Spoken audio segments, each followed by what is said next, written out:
Hi, my name is Kevin McDonald, and I'm declaring my independence. Independence from what?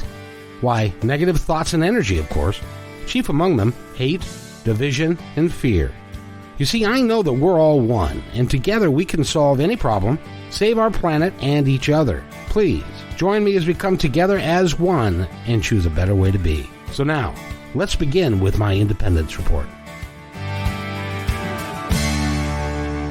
And welcome to my Independence Report. It's day, I have no earthly idea what day it is of the virus, but it's been a while now, and we continue to hunker down at home, and so we're doing this broadcast from each of our homes, and so I apologize if the quality sometimes fades in and out, but that's just the way it goes, and you know, even big-time radio stations are doing the same thing, so today, I'm really fortunate. I've ran into this gal. She was introduced to me by a gal by the name of Kathy Sutherland, and Kathy brought her along when we were doing Martha Norwalk's show, and it was like I don't know how long it's been since they connected, but Kathy had this idea that she was going to connect with Lisa, and rightfully so, because Lisa is just a dynamic individual, and she's done a bunch of stuff that is just amazing.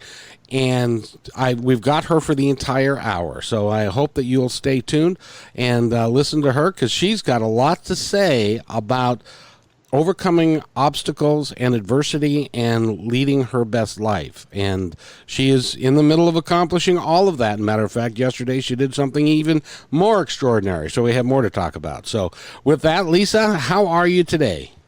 I'm great. How are you, Kevin? I'm doing fabulous, thank you. It's a beautiful day outside, more or less, and I don't have to go to work. I can't go anywhere, so I would just as soon spend an hour talking to you. Fabulous. No, that sounds great. And you know, it's funny, we don't live too far apart here in the Seattle, Washington area, but it's always, when I've come to your studio there, it's always sunny there. So even if when it's cloudy at my house, I think it's always sunny at your house.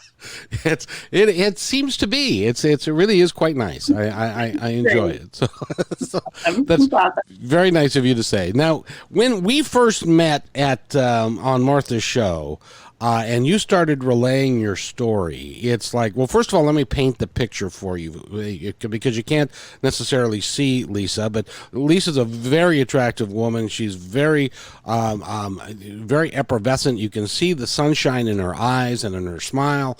It really is pretty cool. But it wasn't always that way for you. When you were a child, you had some health problems, didn't you? I did. Yes. So I was born with without a pulmonary valve in my heart, and I was adopted, and I had really bad colic, and so the doctors could not get a very good listen to my heart as a baby. But they knew something was wrong, but they also saw that I was growing, and so I was kind of closely monitored, and I kept growing and doing okay, and so. They didn't find out till later when I was a teenager, and I started getting just absolutely exhausted all the time. My hands and feet would turn blue. So at that point, we were seeing the cardiology team at Seattle Children's Hospital here in Washington State, and they just gave the most amazing care. They went in and realized I didn't have a valve there, and my heart had really just enlarged to the point where it was causing kind of some other issues in my heart. So at the time I was doing some soccer, I'd done some dance. They took me off of all sports. They tried to do minor surgery to repair it, and that was not going to be possible. So they needed to do a full open heart surgery. So that was kind of through a couple of years span there. But so when I was 16, almost 17, they said, we just really need to go in and do full open heart surgery. And so at that time, they found a donor valve for me, and they had to use the largest valve they could find. So I had a 300-pound man's valve put into my heart. And that was just a tremendous blessing. And because of the size of my heart, I still had to really limit my things I could do physically at that point. But it was truly a wonderful blessing. Dr. Stam, who's a legend there at Seattle Children's Hospital, took amazing care of me. And so I kind of went through some some challenges. What is it? What does a pulmonary valve do? I have no earthly idea. Yeah, so it feeds into the lungs. So typically people who have pulmonary problems don't get full lung capacity. And so that's kind of one of the big characteristics of that. If you're going to pick a valve to have issues in your heart, if you had to pick a valve, the pulmonary one is, smaller than the aortic. Maybe that would be the one to go with. But and so it's funny because people who have congenital heart disease that have had it their whole lives, that they don't really think of themselves as different. It's just something that they've always dealt with, right? And so it's just kind of part of me. And so over the years after that, I still had to limit my physical exercise, and I was able to have my 2 children, which was kind of amazing. I had to see I'm going to say it wrong, but the paleontologists, not for dinosaurs, but for high-risk pregnancy women. And so they had to really monitor me. And then after I had my daughter, the team at the University of Washington said, we don't think that you need to be as limited. And if you want to try some aerobic exercise, we can kind of see how it goes. And so I started running. And so it was just the novelty of it. I felt so incredibly blessed to be able to run.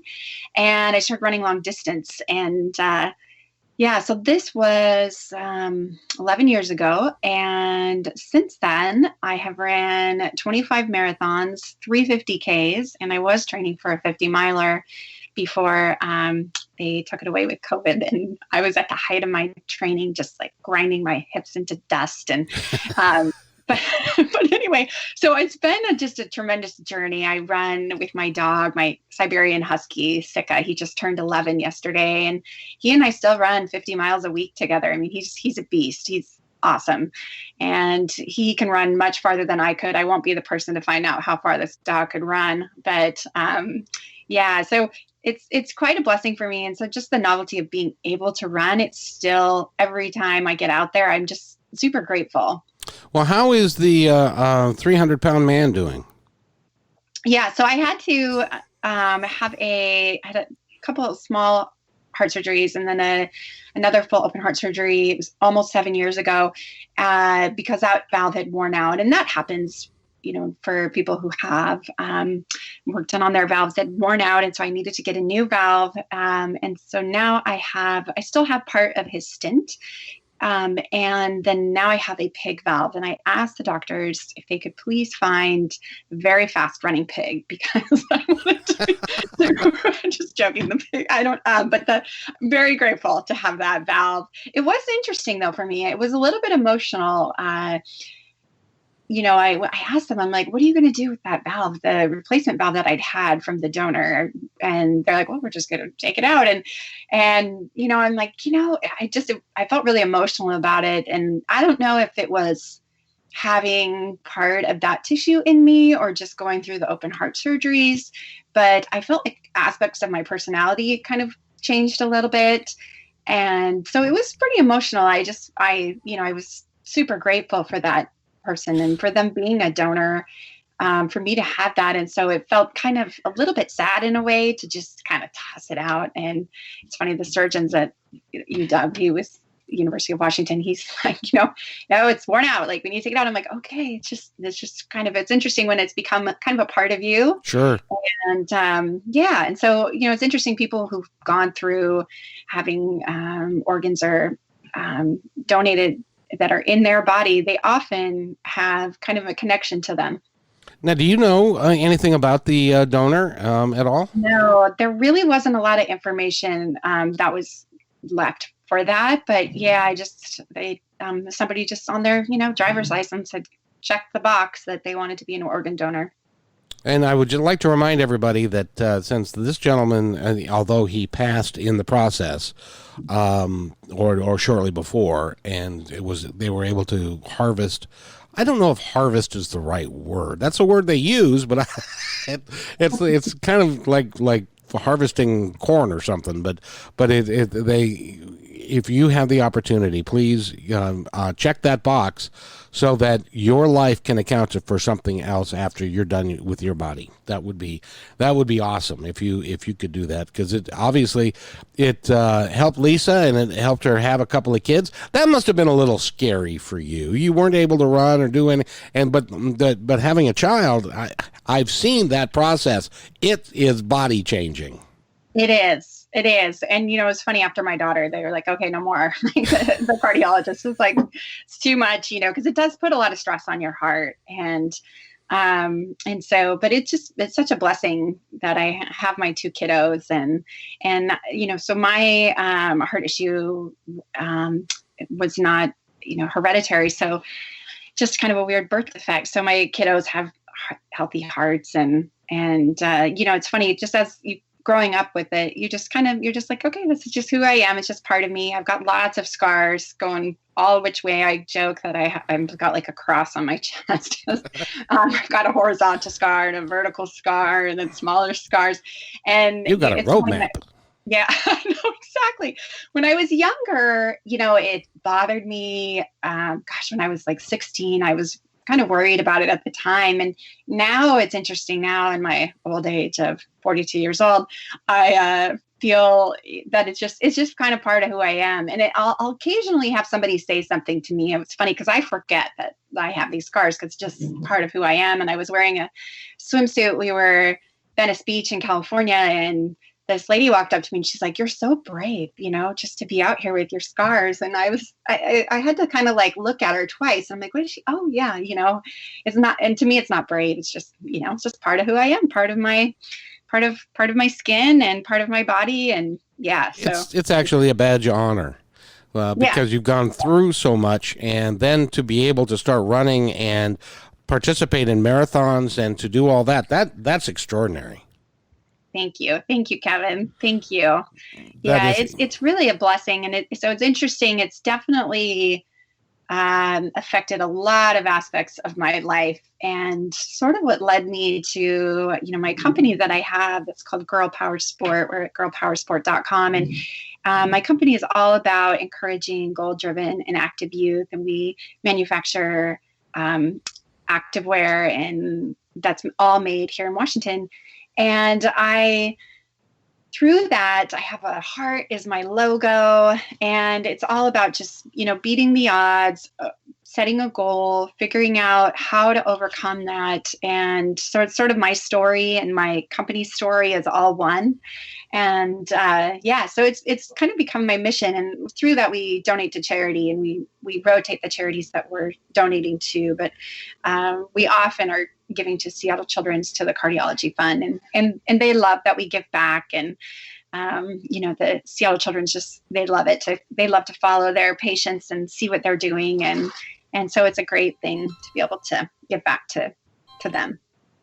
Well, that's awesome. By the way, in the title of this little episode, I said your inner drive is amazing, and you have lots of insight on how you can overcome whatever you need to do to become your best self. Can you give our audience just some tips on how you overcame the heart issues and all that you did when you were a kid to become, and we haven't even gotten into your professional side yet, other than Girl Power Sport, but you had a long career in retail, and you've worked your patootie off because you worked for Nordstrom, and they make you do that.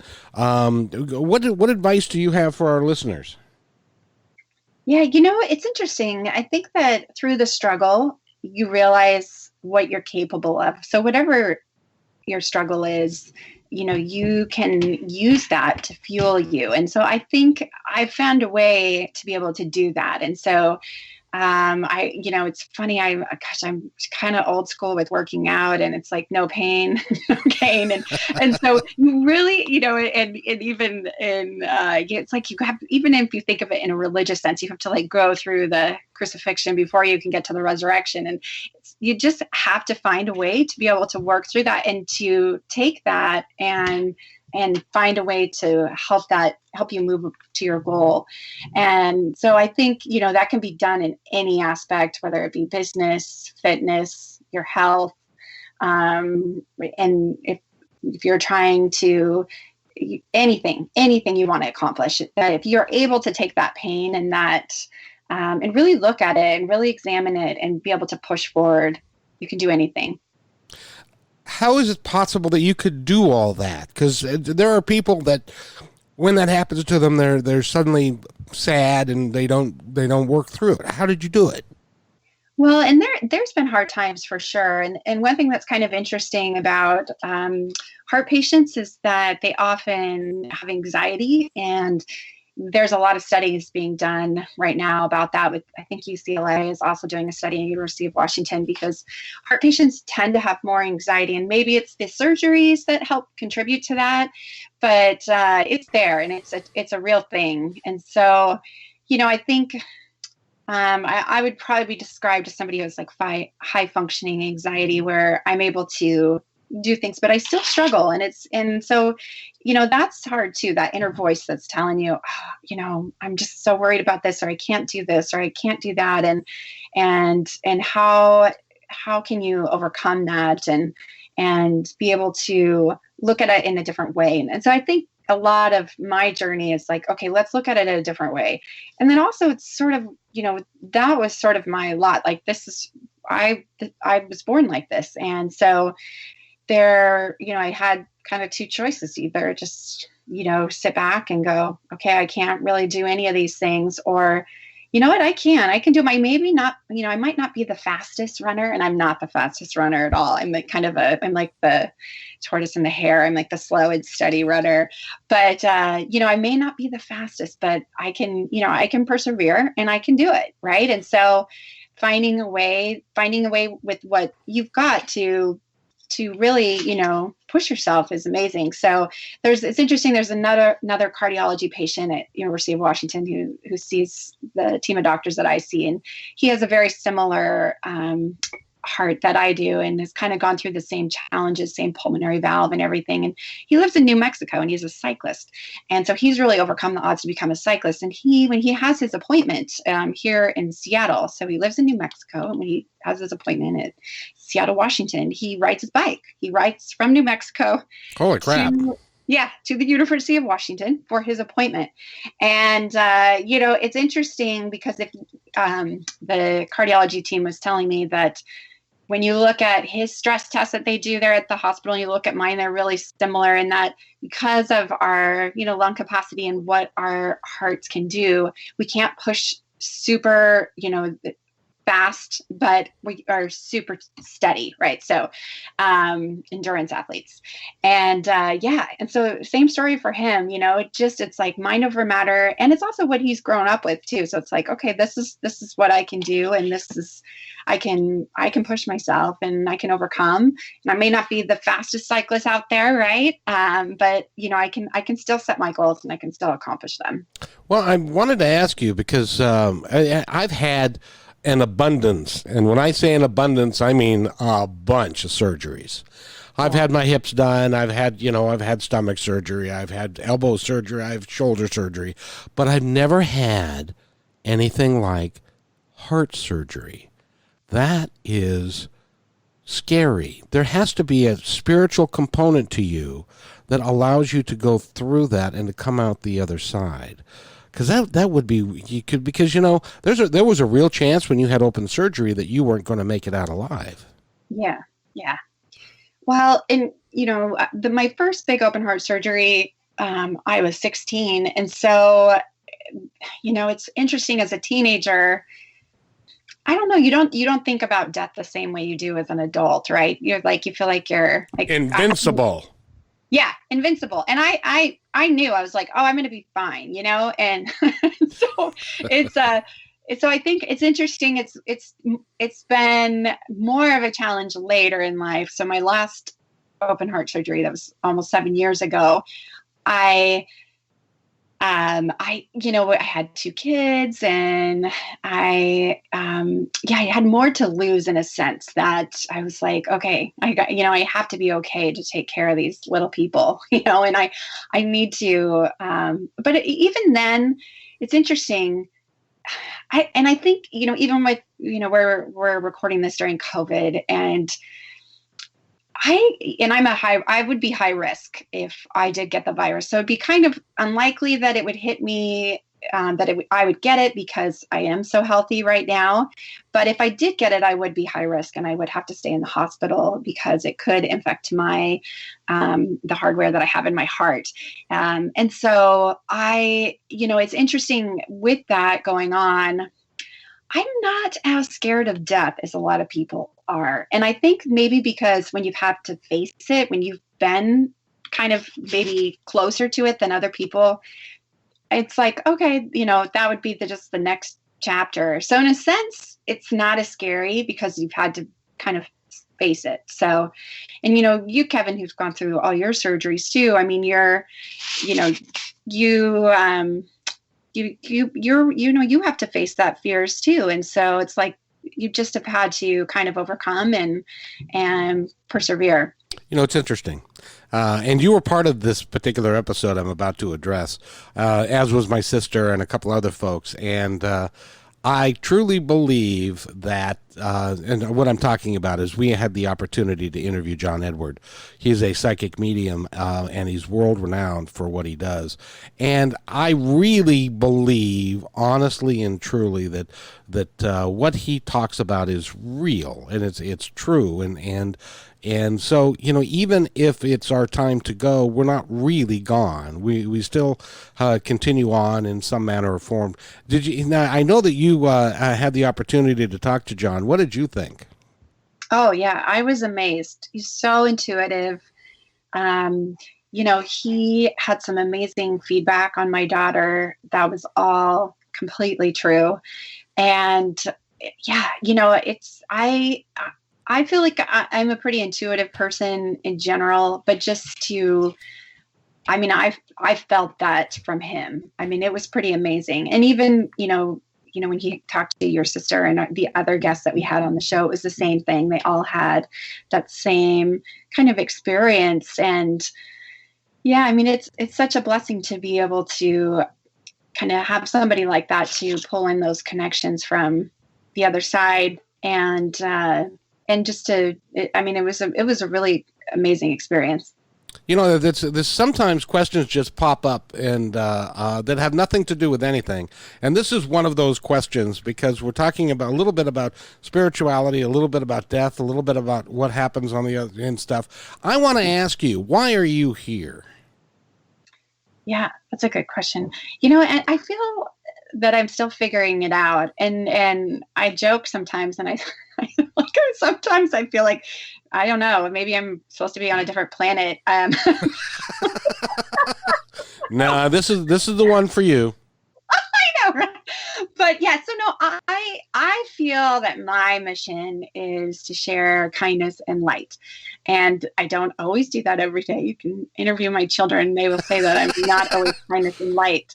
But I do feel that that's my mission. So I've tried to make that my mission in my work, in just how I approach things. And I think that's your mission as well, Kevin, that from what we've got to know each other and that, anything we can do to help support each other and help people with their journeys with spirituality and just being able to love one another and to serve each other and to, take care of this earth and each other is really important. And so I think that's what has really drawn me to you and to what all the amazing work that you do is. It's just such a great mission. And it's such a time right now where people, they just need that and they need that support and sense of community. And it's really important. It's exciting for me to be able to work with people like you because I'll tell you, there are people that look at me like I'm a little bit off but what my philosophy is really pretty simple, and that is that we're all one. And then we need to support each other and that we can get through this together. We don't have to yell and scream at each other. We can help each other get through stuff. And that's kind of the vein of my independence report. And that's why I'm drawn to people like you. And when we first met, I was drawn to you immediately. Now set aside the fact that you're an attractive young lady. But I was drawn to your energy. Do you know what that means? Oh, yes, yes. And I totally believe that. I was drawn to your energy. And you talk a lot about energy on my independence report. And so there's many, many episodes that go through that. And I think that that's really what we are, right? We are energy, and how our energy interacts with others. And that affects everything. It affects business, it affects relationships, it affects everything. And so that is really important for sure. I want to address that a little bit, because what happened in your career was you graduated from high school, and then what'd you do after that? Yeah, so I graduated. I graduated a year early, and I kind of branched out to wanted to just kind of, it's crazy because I just had open heart surgery, and just was ready to kind of like just move and start new things. I was working for Nordstrom at the time. And going to school, and I did not finish my college degree, which is probably one of my kind of regrets. The reason why was because I was on this track to, like, I wanted to be a buyer for Nordstrom. That's all I wanted to do. And so I moved around a lot with the company. I worked at, 11 of their stores. Wow. And back in the day, they used to pay to move managers. You probably remember that, Kevin, Yep. through your adventures and your family through Nordstrom as well. And so yeah, so I was just really driven. And so that's what I wanted to do. And it's kind of interesting. I like never took time off. just, they say I used to come in with housekeeping. I would come in so early, stay late. My favorite thing was really being on the floor and working with people. And I did enjoy being a buyer, but I missed that kind of interaction. And I would, even as a buyer, I would, Nordstrom moved me back here to Seattle, and their downtown store is their buying offices above the store. And so I would go down to the sales floor just to talk to people. And, I love that kind of interaction. I was the kind of manager who I'd come in early so I could get everything ready so I could be on the floor with my salespeople and just sell. And I loved hearing people's stories. I started in women's, but I spent most of my time in the children's, and I just loved working with the kids, hearing people's stories and the kiddos' stories. They're just so hilarious, and kind of seeing all those smiles. And so that's I was really drawn to that. And so, in fact, when I became a buyer, my manager at the time, Matt Sanders, who hired me, God bless him, he's like, okay, we're going to try and take your giant personality and shove it in a cubicle and see what happens. I'm like, okay, see what happens.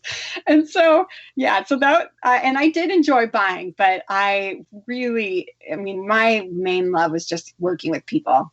Well, I learned when I was working at Nordstrom for a brief period of time, because my dad was a mucky muck. He was a upper management guy, and he used to come in to the department. I was in ladies' shoes, and he used to come in, and the managers would run around. Mr. McDonald's coming. Mr. McDonald's coming. Okay, we got to get everything right. We got to get everything perfect. And I didn't know until that time that the buyer is really the buyer. That you are paid to pick the type of wardrobe that you're going to have present in your department, and you're going to go buy it, and it's all dependent upon you. Is that how your department worked? Oh, yeah. Yep, exactly. And it's a really stressful job. You have an open to buy that you have to manage every day. And, so you have your stores that you buy for, and you go to markets. You go to LA market and New York. Some areas would go to international markets too, but in kids, we just did those. And yeah, so you're responsible for making that mix of product be right for each store. The smaller stores were always a challenge, especially with buying children's, because you'd have to cover everything from socks to underwear to fancy dress to all kinds of stuff. And so it's a challenge. It's kind of like a jigsaw puzzle, right? So you've got, okay, this is the dollars I have. How can I make this work? I had really close relationships to my stores too. And so I was always talking to my managers and, okay, what do you need? What can I support you with? And so sometimes we would buy things specific for certain stores as well. So I had in Denver, they had a big tennis community. And so we would always buy them lots of tennis. I worked with this like fabulous little company in Tennessee called Little Miss Tennis, and they used to send me ribs every year for Christmas. It was fantastic, but they, so you would have to buy for each store specifically. And and so it was a fun job. It was super stressful. I was gone all the time. But I did really enjoy it. I just, once I had my son, I just was like, you know what, I can't do these 9-day New York trips. I just really want to be with him. And so I had to kind of make a change. It's tough when you're on the road. I'll never forget when I decided to come off the road. I was at a Motel 6 in Siloam Springs, Arkansas, at the second floor because I wouldn't stay on the first floor because, after all, it is Arkansas, and they got all kinds of bugs and snakes and spiders and all kinds of stuff. So I would hang out there on the second floor watching. It was a Tuesday night. I was watching CNN, ordering room service from McDonald's, and I'm going, this is quite the life you've carved out for yourself here.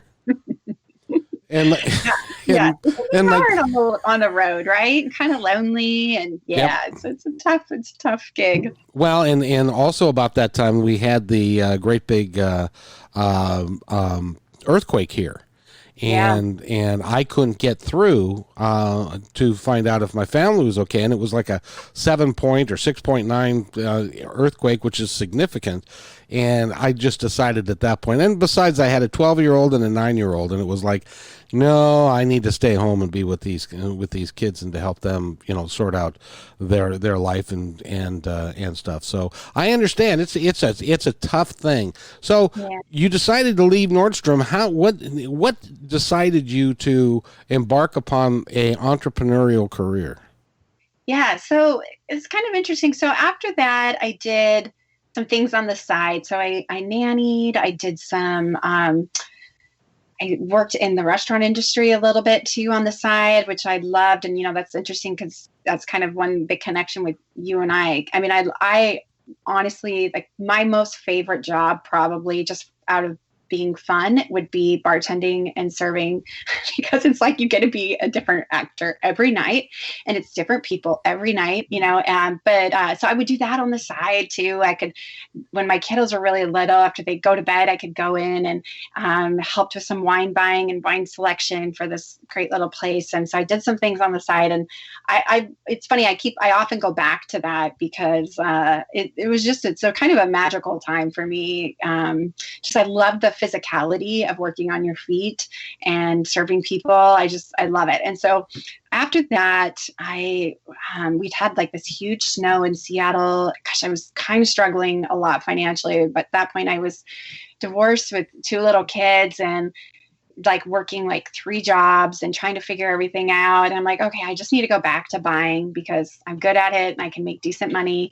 And at the time there was a new company in town called Zulily. So Zulily, they were one of the original flash sites, and they were hiring a bunch of ex-Nordstrom buyers because we worked extremely hard and had a lot of connections. And so they hired me, and that really prepared me for being an entrepreneur. So they had a whole different way of buying where we didn't buy anything up front. We only bought what customers sold. And so trying to convince people to freeze their inventory, to work with us, we would spend all day on the phone, cold calling all day. And then going to shows, begging people to work with us. And that was extremely humbling, especially coming from Nordstrom, where everybody liked us and everybody wants to work with Nordstrom. And so coming to the other side where it's like, this is a new thing and we're not really going to buy your product. And this is who we are. And people would hang up on me, all the time. And it was a tough job. But we learned so much. And so one thing I noticed when I was there, I was like, oh, this whole activewear thing is really growing. And it was kind of the beginning of athleisure and Lululemon and all of those guys. And so I kind of just took it upon myself and was like, hey, I want to be the sports buyer. Then they assigned it to me, and I just ran with that and really grew that category. And I would buy everything from lacrosse apparel to equestrian to soccer to working with like bigger accounts like Fila and Puma and that kind of thing as well. And I noticed this sort of niche market with gymnastics, and there wasn't enough product out there in that category. And it was really growing. And also I noticed that people were more patriotic when it came to gymnastics, probably due to the Olympics, and that they're willing to pay a little bit more for made in the USA products. And so Zulily, when I started having kind of some pretty bad anxiety when I worked there, and I just really needed kind of a reset. And so when I left Zulily, I was like, okay, what am I going to do next? I interviewed at Amazon. I was going to do like a sports job there. They were going to pay me lots of money, but I'm like, you know what? It's just not quite what I want to do. And I'm like, you know what? I just want to start this business. And my husband, God bless him, was really supportive. And I said, I know I can make money selling leotards, and then I can grow it to activewear, but I know I could start there. And so I decided I wanted to make the products in the US. We started in Los Angeles. There again, like, it was really interesting working on that end of it and calling people again and just hearing no all the time. So it's like my first trade show I went to, I guess it wasn't our first, but our first really big show. We went to Magic in Las Vegas, Nevada. And so those of you in the fashion industry know all about Magic, but it started out as a men's show and it expanded, and it's literally like the whole strip. So it's like convention center, all the big, casinos have their conventions inside there, and those would be filled with product, and it's just like the big thing. And so everybody goes there, and it's super expensive to have a booth. And my first time going there, we'd spent all this money, and we didn't recoup the cost right away. And it was super sad and just really overwhelming. And, but those connections, led to things. And so we launched the business on July 4th, 2015. And so we're almost 5 years here, and it has been a roller coaster. But some of those connections that we made at Magic, 4 years ago, have finally paid off. So we work with Macy's, and that was a connection that I made there. And so being an entrepreneur is just all about persistence. It's like running a marathon. You just have to continually like beat yourself up and train and like tell yourself every day, okay, I can do this. And we have, continue to grow the business, and we've grown it organically. Now we make all of our products in Washington State. And so it's been an adventure. It's so funny because I thought, okay, I know everything because I've worked on the retail side for so long, but I quickly came to learn that I knew nothing about manufacturing. And so it was definitely a big journey for sure. Well, I got a question for you because in my work experience in my life, it was weird because at one time I was a general manager of a major property. It was like a $3 million a year property. And in those days, that was quite a little bit of money. I had 75 people work for me, a management staff of 5.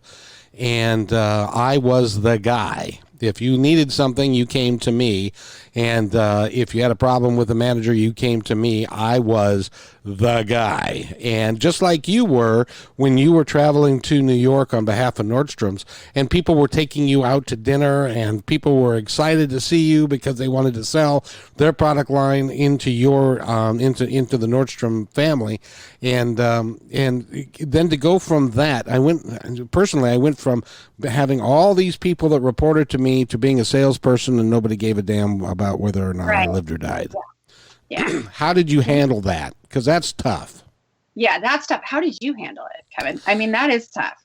There were more than one time. I'll never forget this one time. We had a good friend of ours that came over to our house occasionally, and this is after I'd gone to work as a food salesman after being in the restaurant business so much, and he made an offhanded, which he always did, and it wasn't anything special, an offhanded derogatory comment to me, and I lost it. I went upstairs to my room and I cried like incessantly because my life had completely changed.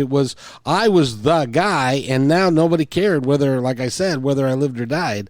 And it was really hard, and it's continued throughout my career, because now because when I was in the restaurant business, you didn't force anybody to come there. They came there to get drinks, to have food. When I was a bartender, it was wonderful. I had great fun doing all of that. And my last job that I've got now is as a bartender, or excuse me, as a bus driver.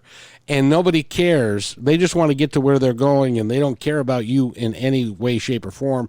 And it changes you. It makes it really hard for you to keep your self-esteem and to keep going and to keep plodding along, and to go from where you were at Nordstrom to becoming an entrepreneur and then having people slam the door in your face every day. How did you keep your sanity? Yeah, it's definitely, I've said, it's funny, being an entrepreneur has brought me to my knees more than anything else. Maybe like being a mother also, but both of those things. Well, being the mom thing, we'll talk about that another time. Yeah, equally hard for sure. And and so I think it has just taught me humility over and over, and which is good.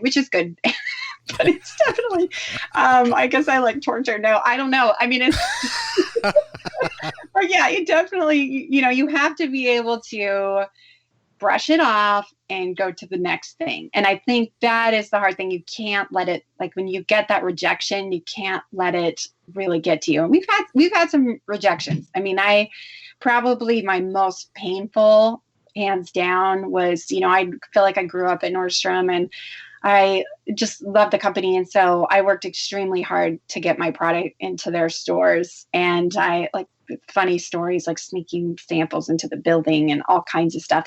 And so they carried my products and they sold them. But we were small, and some of my styles weren't at the higher percentage of selling that they were wanting it to be. And they, called me and said, we're going to just discontinue your brand. And I'm like, what about, like, can we just pick, the best styles? And you're like, no, we're kind of focusing on different things now. And I mean, that was pretty devastating to me. And I just felt like, where are we going to go from here? And I'd worked so hard, and it just felt like such a slap in my face after kind of everything that I'd been through with Nordstrom. And and business is business, and I get it. Like, in my mind, I understand kind of. You can't help, you can't help but take it personally. I did take it personally. I mean, I did. And I was a little like in a bit of a depression about it. And it took a little bit of time for me to go, okay, let's pick it back up. And then it kind of, what I try to do is I go, okay, what's the miracle? Where's the miracles today? And look for those little things. Cause that really knocked me down, especially because we were drop shipping for them. And so, which means, they did buy some stuff up front too, but at that time we were just shipping direct to their customers. And so I held all the merchandise for them. And so I had a lot of product in those styles, the inventory so when they canceled, it was really hard financially as well, because I had made all this product for them. And so, yeah, it was really devastating. And so once I could kind of get out of that fog, it was like, okay, let's just start with the little things. And you know what, today, this little store in Ohio, they just placed a small order and they really like my product. And, this customer on Instagram just commented, like, they just love what the brand stands for, and her daughter gets a sense of power and strength from my product. Okay, that's awesome, right? And so it's like looking for those little things, and sometimes it's hard to see when you get knocked down, or you find you have a horrible health thing you're going through, or you have a huge financial loss, or something bad that hits you. You talk about this on your show a lot, Kevin, on My Independence Report, of these things happen. And so how to kind of pick yourself up and keep going. It's interesting because you're right. It can be devastating when something that you put together, like your brand, which is Girl Power Sport, and you've done all that work, and they hang you with inventory, and you've got nowhere to go with it, and then it causes you to really doubt yourself. And there are a lot of people who cannot get through that doubt. They tend to believe that that's what they are and not good enough. And so they either quit, or they lose their ambition. Or what was it about you that would not allow yourself to, and yeah, you go through ups and downs, but there was something about you that would not allow yourself to quit. What was it? Yeah, I think for me, I just have kind of two things. My business is my story, and so it's personal. If so, it's a personal thing for me. Like, it has to succeed because it's my story, and it's my, it's like my calling. So there's that. So it's more than a job to me. It is like, this is my passion. I also design all the product too. So, and I design most of the prints as well. So it's super personal. Like, we put the heart in my logos. I have a print of my Siberian Huskies. It's so it's an emotional connection to my business. So it's like, I can't quit. And it reminds me of, it's interesting when you run marathons and when you do the training, there's just this moment when you tell your mind, I can overcome this, even when everything is stacked against you. It's like you're like, you can't move your legs right, like you're not breathing, but you find a way to overcome that and move on. And so I think that's one thing that being an endurance athlete has really taught me, is that you can overcome things in your mind. And so, I think with my business, and even like, it's interesting, with what's going on with COVID and applying for the different, it's so confusing for all you business owners out there, the PPP and EIDL and all of that, and looking at that loss of business from when Nordstrom cut our product, and like how slowly it had to be built back up. So it's really sad. It's really sad. But you know what? It's like, okay, yeah, there's always going to be somebody, and no matter if you are an entrepreneur or not, but if you're, working at a company, there's always going to be somebody who doesn't believe in you, who thinks that you're not capable. Doesn't matter what you do, there's going to be somebody.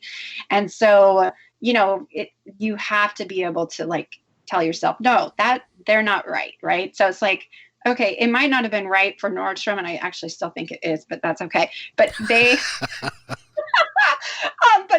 let's say it's not right for them. Damn those people anyway. I know, I do love Nordstrom, I do, but it may not have been right for them, but it's going to be right for somebody else, right? And so I still believe in it enough that I know that it will. And it's funny, I've done a lot of side jobs on the side. I've bartended on the side and done some things on the side to help, and the reality is you got to pay your bills, right? And so I always pay my people, my sewers and all of them. And so sometimes it's hard to pay myself, and because there is ebbs and flows to the business, and that's true of any business. And so it's definitely a journey, but I think I believe so strongly in it that I know it will succeed.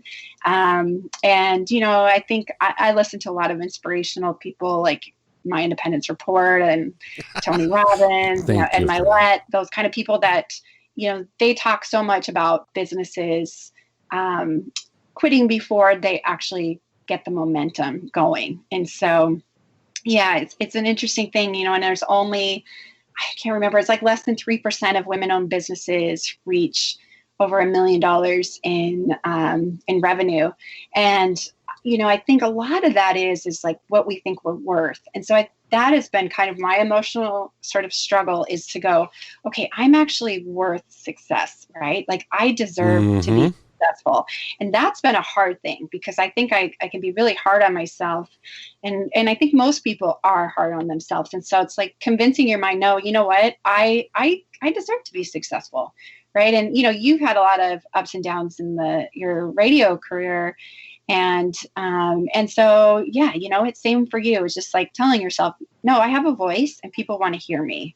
And, even though some things have ended and some things have started, you're still relevant, you're still significant, and you still have something to contribute. I call it the 50,000 foot view.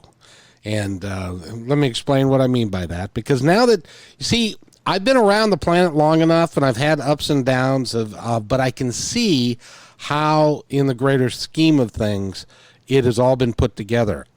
First of all, let me tell you that if you have a passion for something, do not poo-poo your passion. Poo-poo your passion. Make sure that you follow through with your passion, because that's where your energy comes from. And your energy is what will excite other people to follow you and to be with you. And what I call a 50,000-foot view, when I started working in radio, I was 42. And I'm now a little older than that. So this was about 20 years ago. And I've seen, because when you're on the ground level and you're walking through the trees, all you get to see is the tree ahead of you and the tree behind you. And you don't really know. You think you're going in the right direction, but you're not 100% sure. Now, if you pull back to the 50,000-foot view, you can see the path that you're on and where you're going. And because we don't get to have that view, we need to create that view.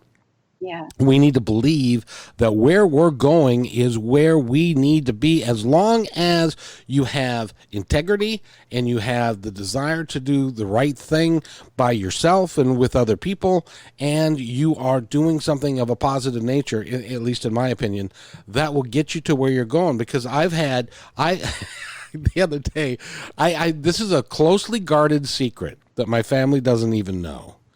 At one time was spending $1,500 a week to be on the radio. Wow.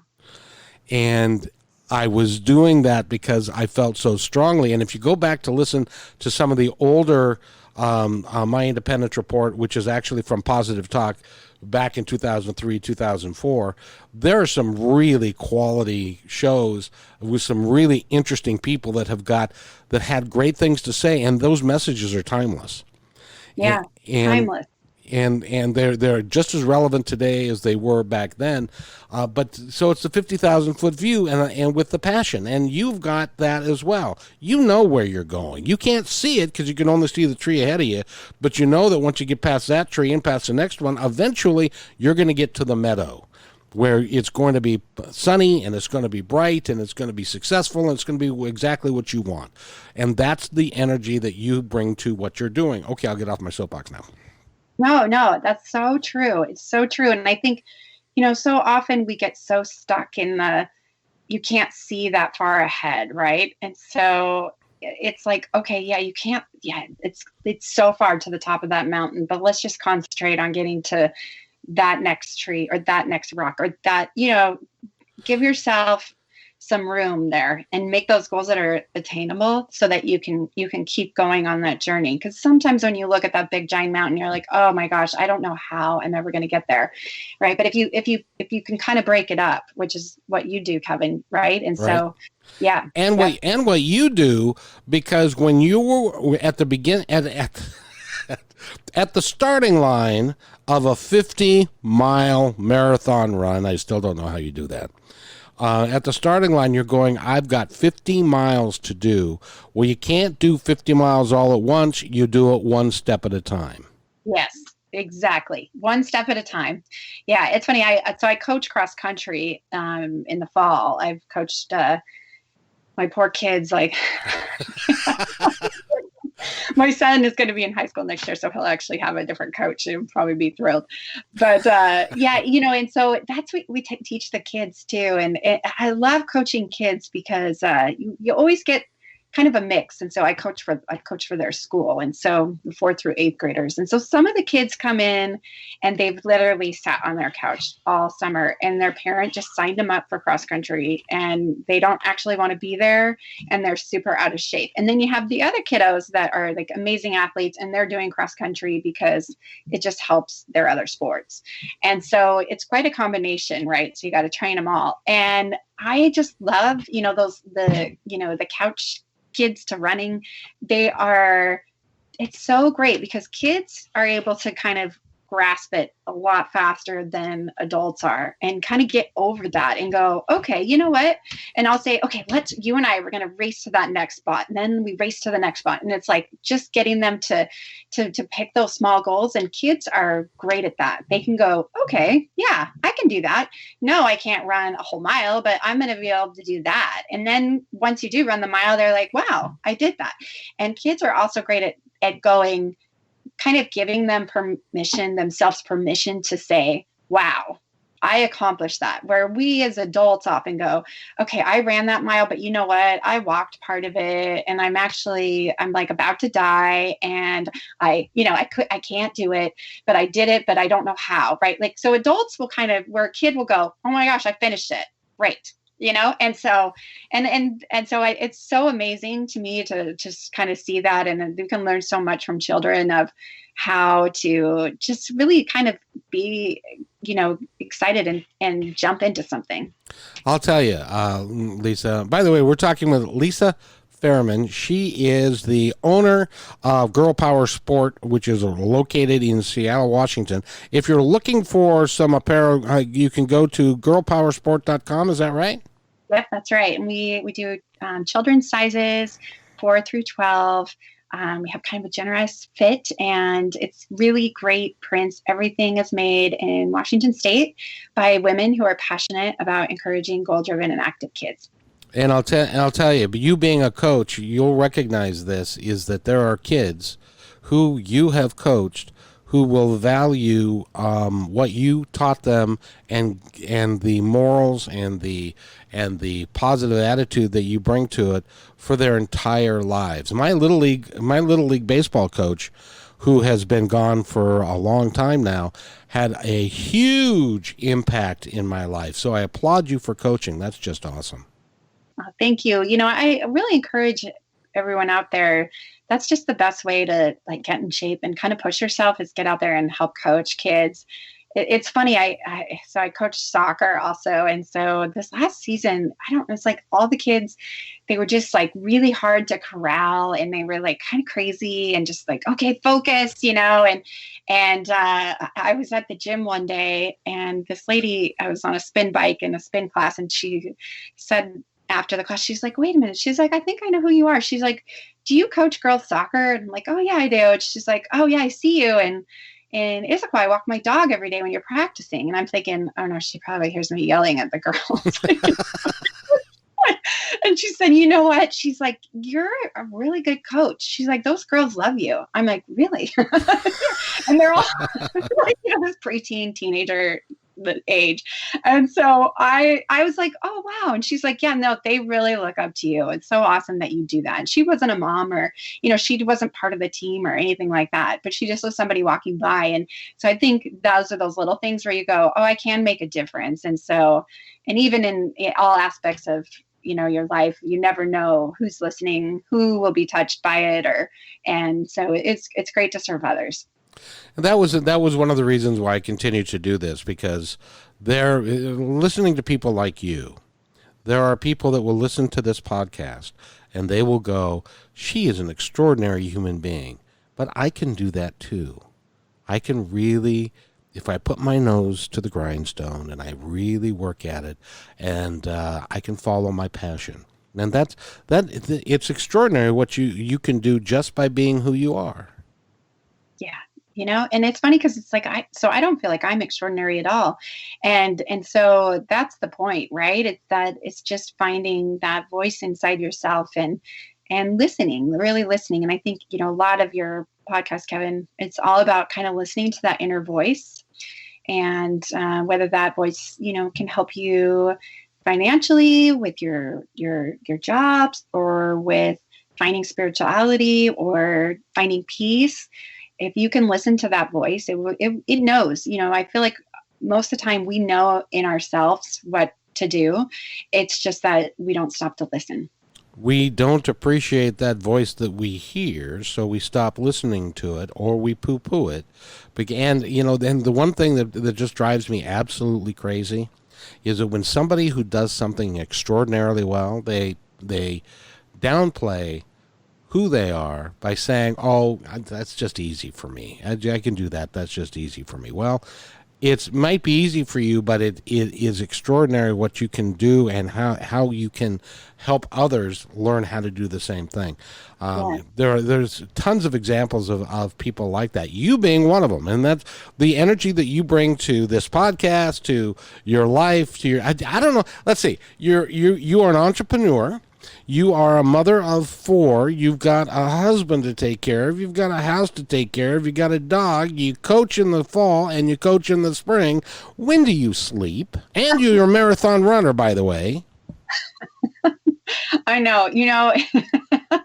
I'm not good at sitting still. Really. That's a good thing. But yeah, you have to follow your passions, right? And so I feel, I think maybe partially because I didn't get to do a lot of sports as a kid, that it's really fun for me to be kind of involved with the youth. But yeah, it's like anybody else. You got to do what you love. If you do what you love, you'll get to do what you want. Yeah. Because that's kind of the same thing. So it's kind of the same thing. So Lisa Fairman has been our guest. She is going to be a regular part, or has been and will be. But we wanted to put this up because I wanted to really explain to folks why, number one, why she's on the podcast and what value she brings to the podcast, because she brings tons of value to it. And that we're going to continue to do this on an ongoing basis, and you're going to be what I've got a new term. It's called, you're going to be a regular. It's kind of like you're going to come to the bar every now and again, and I get to serve you drinks. How about that? That sounds fabulous, Kevin. Thank you so much. And is there anything that you'd like to add to and say to our audience that we haven't already talked about? Yeah. So just, with all that's going on in the world, just slow down and listen to your voice inside and just believe in yourself and don't beat yourself up so much. And just know that there is a community for you and that we all are cheering you on. That is just sensational. And by the way, it's going to take some time, but we will all get through this. And this coronavirus and stuff and staying at home. But take care of yourself, because the person that you may be protecting is somebody like Lisa or somebody like me.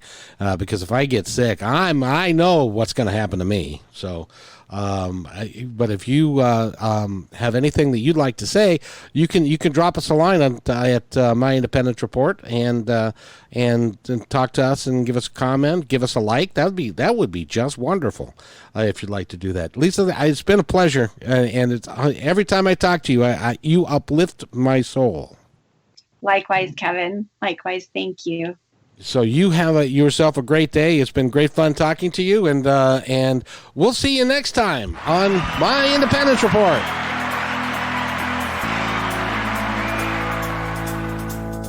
Hey, and thanks for listening to this episode all the way to the end. Hey, pretty cool. Hey, don't forget to follow us so you can receive regular updates and new posts. And remember, take care of each other, because each other's all we got. See you next time on My Independence Report.